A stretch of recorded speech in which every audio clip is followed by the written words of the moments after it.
romantik munculnya problem serupa di tempat yang lain, sehingga seringkali yang diambil adalah solusi-solusi yang bersifat tentatif yang tadi disampaikan Mas Uud. Udahlah, yang penting bisa sekolah aja dulu. Tetapi masalahnya kan kemudian menjadi berimbas pada banyak hal, termasuk persoalan administratif gitu ya.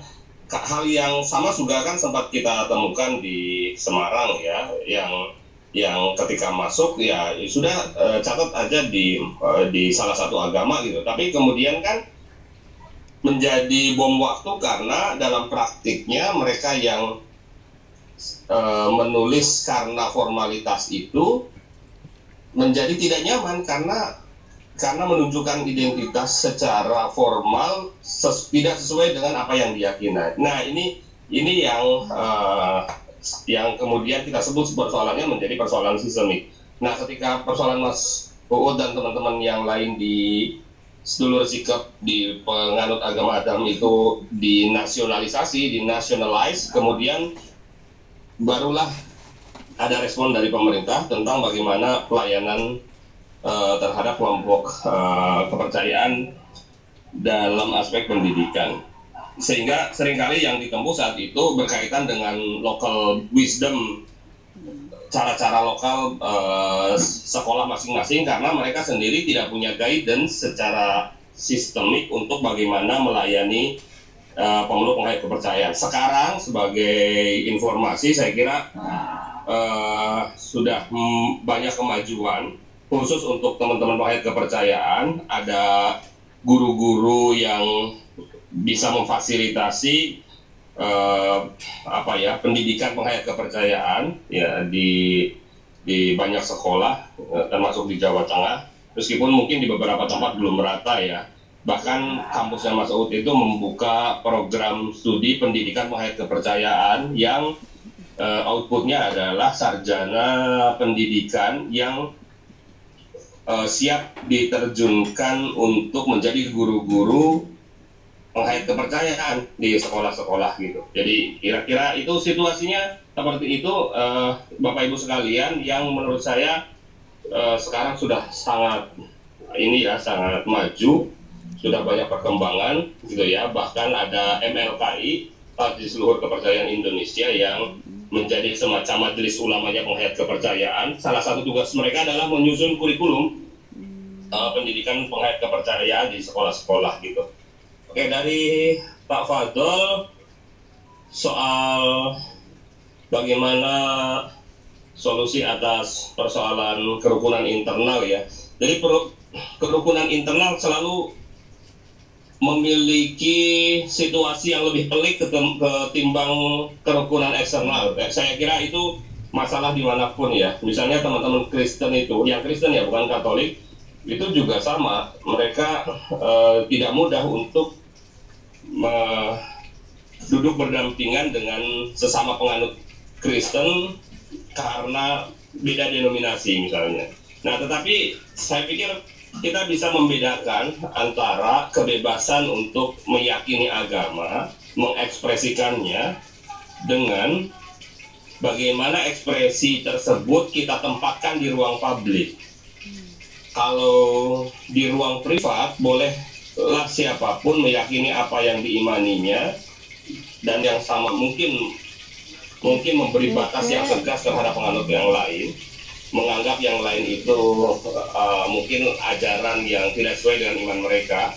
Tetapi kalau kaki sudah mengayun ke ruang publik, maka ada keadaban publik yang perlu ditaati. Ada public norms yang juga harus ditaati.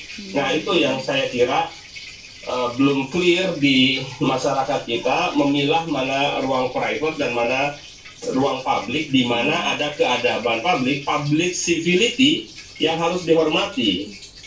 Nah, itu batasnya saya kira, Pak Fadol, dan kita seringkali offside ihwal batas tersebut.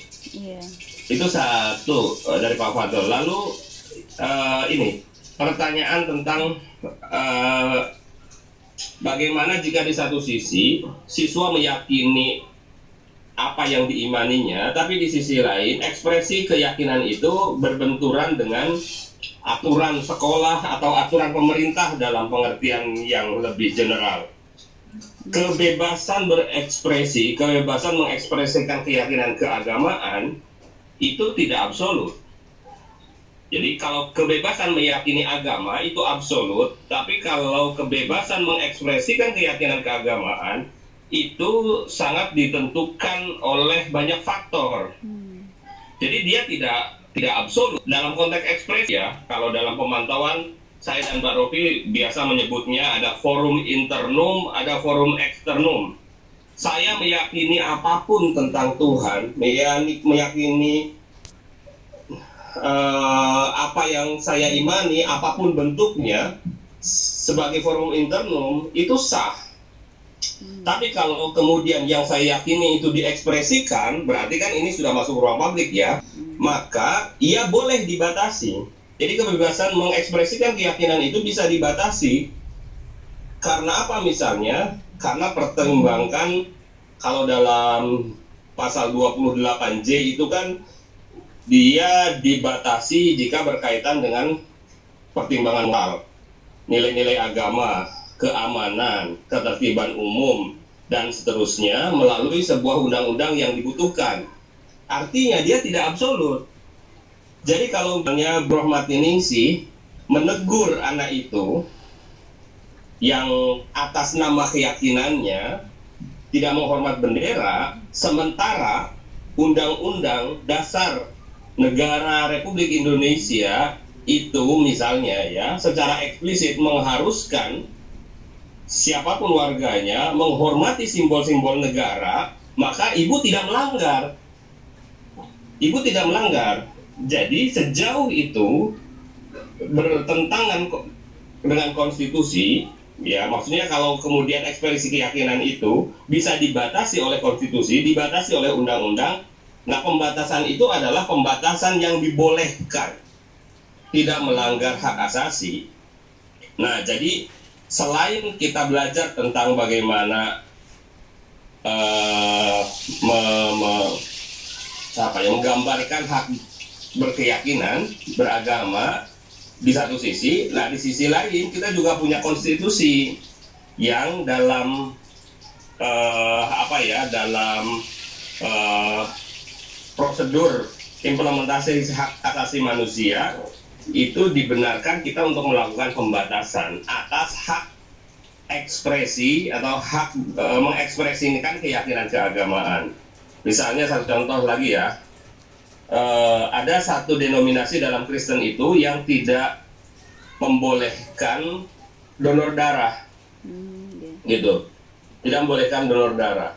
Kemudian dokter di rumah sakit milik pemerintah misalnya itu memaksa menyuntikkan darah, mendonorkan darah orang lain kepada dirinya karena alasan kalau tidak ada donor darah dia akan mati.